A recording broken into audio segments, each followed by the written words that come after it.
The woman rows hard across the water as the sound of a soft flute plays in the background. The first glimpse we get of her is a reflection from the very water she wades through.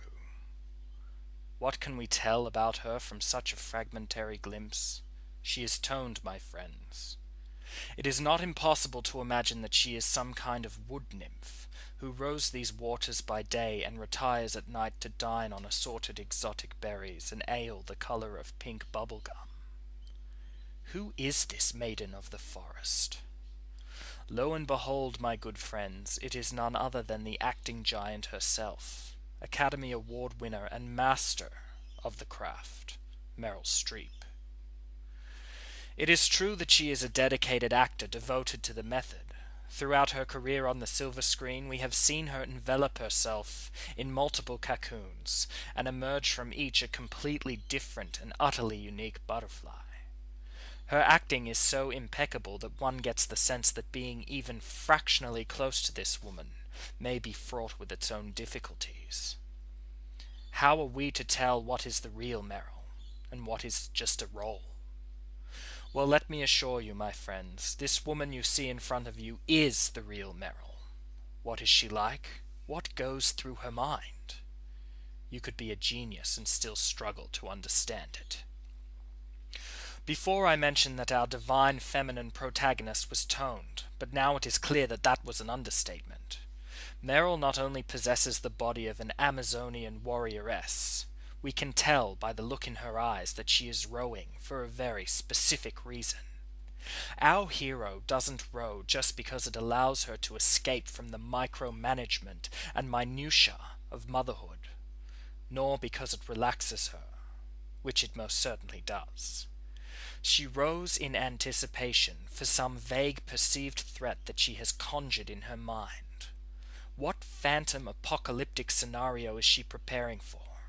The outbreak of some horrible virus, and the resulting collapse of civilization, perchance? It matters not. All that we need to concern ourselves with now is that she is preparing. She is a lioness, and her dreams are filled with the horror and violence of what could happen to her cubs. She is preparing, my friends, to protect them. We might expect a being of such grace as Meryl Streep to live in a veritable palace. However, our protagonist is a humble goddess, and chooses to live in a small 3-bedroom apartment with a mortgage that is within the grasps of her husband's feeble income. Her youngest daughter, Lily, screams as she is chased by her older brother, Timmy. Although the games of the children annoy Meryl, she is easy on them. She'll never forget that it was only a year ago that Timmy was involved in an incident where he was relentlessly pursued by monstrous lizards in his uncle's Frankenstein creation, known only as the Jurassic Park. In order to distract them both, she reminds them of the pending whitewater rafting trip that she has planned for Timmy's birthday.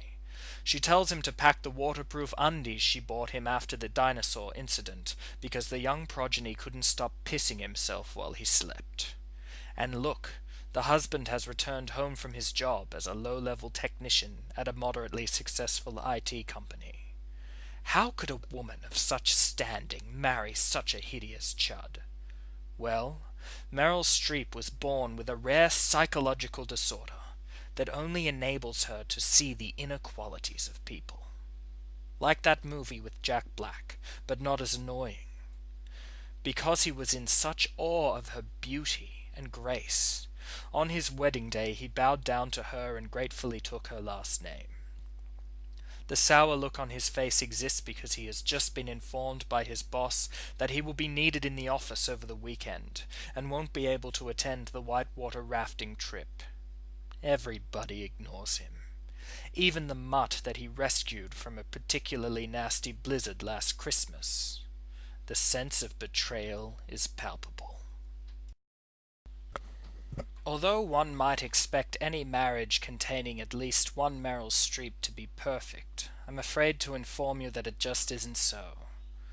This is the third time in a row that her husband Fred has cancelled on the whitewater rafting trip, and if Meryl had to grade their marriage like a teacher would grade a book report, she would give it a D, followed by the letters that spelled the word divorce. Nevertheless, Meryl and her pair of pups decide to go on the trip anyway. At the last minute it is decided that Lily is to be pawned off to Meryl's parents, not because the journey is exceptionally perilous, but because she likes Lily the least, an attitude that harkens back to her seminal performance as Sophie in Sophie's Choice. In case you were wondering what kind of people would give birth to such a divine entity as Meryl Streep, here they are.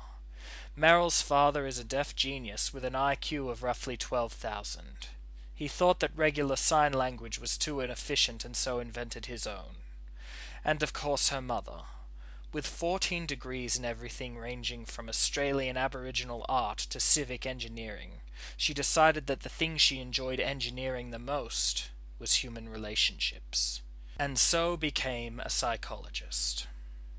Meryl tells her mother all about the state of her marriage, how Fred has become as distant as the stars, and Meryl's mother, stony-faced, listens on. Meryl recounts the beginning of her relationship, and how Fred, despite his grotesque appearance, managed to make her feel special by taking her to fanciful places where they served dinner in portions so small you needed a magnifying glass to differentiate between what was the chicken and what was the sautéed cauliflower in white sauce. Now here is a remarkable thing to note about Meryl's mother, my friends. If she ever gives you advice, you would do well to heed it. She tells Meryl how there have been many times where she has felt the need to smother her husband while he slept soundless dreams. But marriage is something altogether removed from human instincts and emotions, she says. It exists in the same ethereal location as other conceptual truths like democracy and freedom. Stand by him, she says, and the thought echoes in Meryl's mind as she prepares the raft for the coming adventure.